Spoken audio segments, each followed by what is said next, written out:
Hello YouTube, this is YouTuber Grudge, and I thought about actually redoing the second part of my vampire encounter story. Several people, well, a lot of people didn't get to see the first one because I banished it to the private unlisted zone because I realized it was nothing more than a drunken rant that didn't really give any kind of information.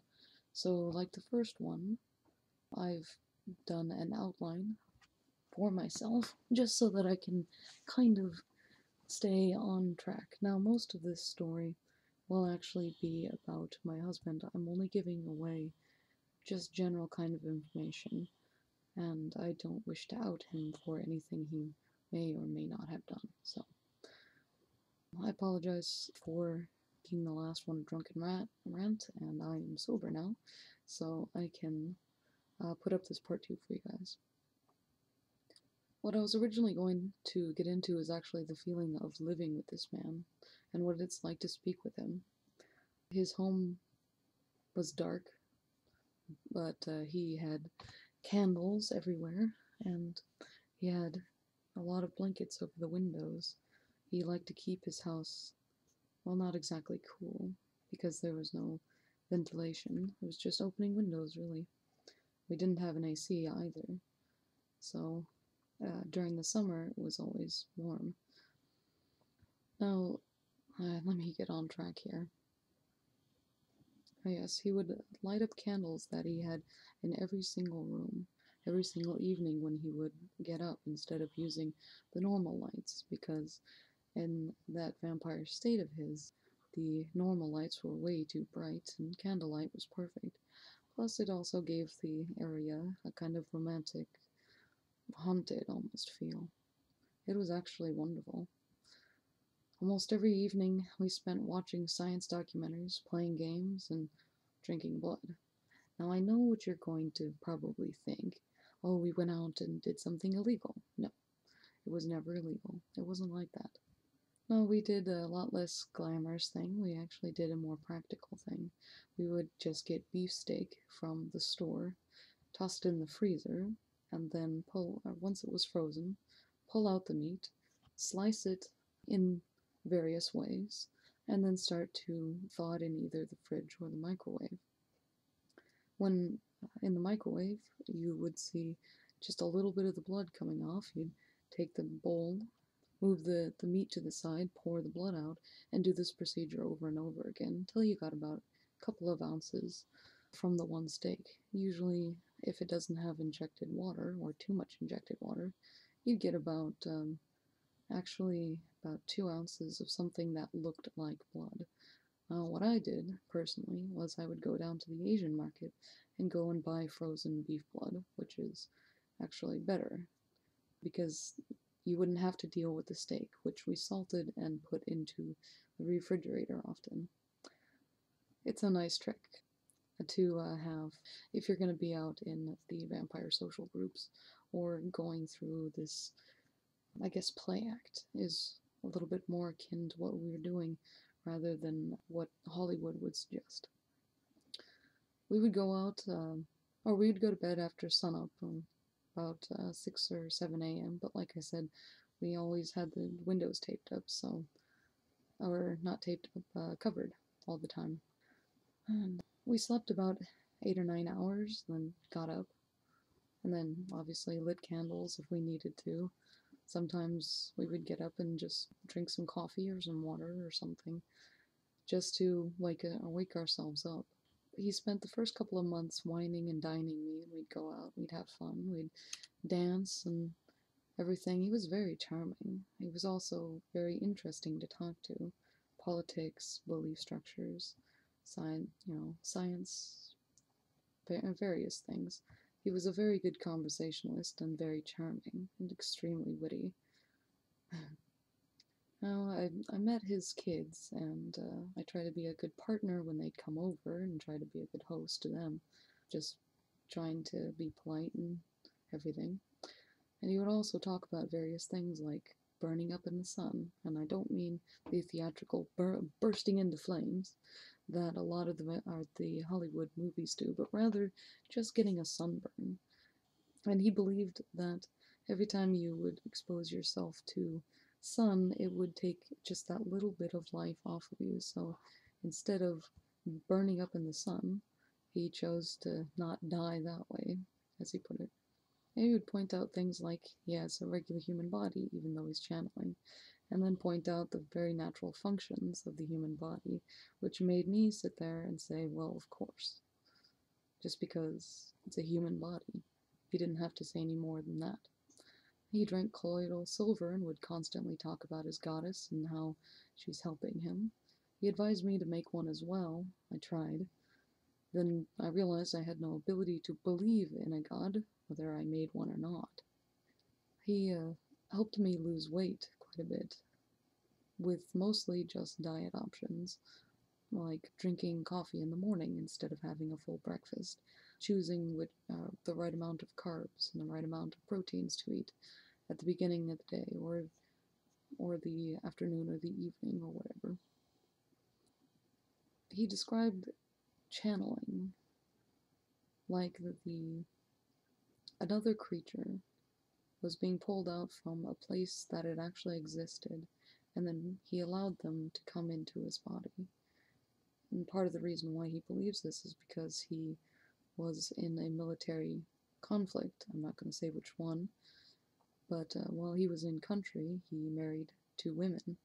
Well, both of these women had a very interesting belief structure in which a lot of warriors who had nothing left would actually go out and just fight and protect the village, and they were known as the dead, because at any point they could actually die. And they did not want the villagers did not want to mourn them, and it was a way just to cut off themselves from their family and friends in order not to give them more grief, or if they didn't have any family or friends left, and a way for the village to be protected by these people. Anyway, while he was in country, he had a son, and unfortunately, the wife that had the son died, and he went insane for a short time. His other wife took him out to become one of her group, one of the dead. And since he was in the state of not really caring about whether he lived or died, he was taken up the mountain, he said many times, but at least the once, and he got his arm scarred by this woman that lived in a cave in the mountains. Very large, long-fanged goddess, as she said, and got him marked. And anyway, he has 2 very long scars on the inside of his arm, right about where the vein would be. And they are perfect. They are about the size of a normal person's incisors. The canines, not incisors. If the person had straight teeth. So it's one of those scarring that looks like it could actually be a real thing that he went through. So I'm just gonna choose to trust him on how he said he got those scarring. But I think I may have gotten off topic a little bit. The feeling of living with this man, well, at first it was like a warm, dark hug that was filled with a strange energy. Or maybe that was just me and my weird brain just embracing something new, and maybe my own optimism made it feel that way. The first night I slept beside him, I felt like I couldn't really sleep the whole night. The whole day really. Partially because the neighbors are noisy, and partially because it felt like he never really fully went to sleep, like he was constantly searching around him for anything and everything in his reality. Every time he'd fang out, I'd hear this small click, and the first time that I heard it, he freaked out and he looked at me and with a very crucial eye, thinking that I was going to be like him, exactly like him. And he would sit there looking for my fangs, or giving me weird, strange compliments like how fast I was and that I disappeared right in front of him. It was fun, but it was a little bit strange. He kind of impressed me with basically sniffing out a couple of people that I didn't even weren't aware that they even existed until I heard their drunken laughter over the wind. So it was one of those things that maybe it wouldn't be so surprising to me now or impressive, but it was impressive then.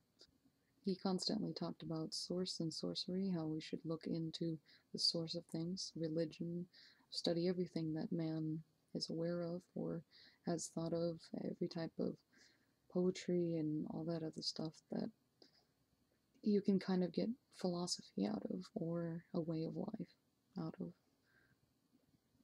I would accompany him to some of his appointments, especially like the doctor and the dentist, but while I was there, they just had the evaluations while I was in the room.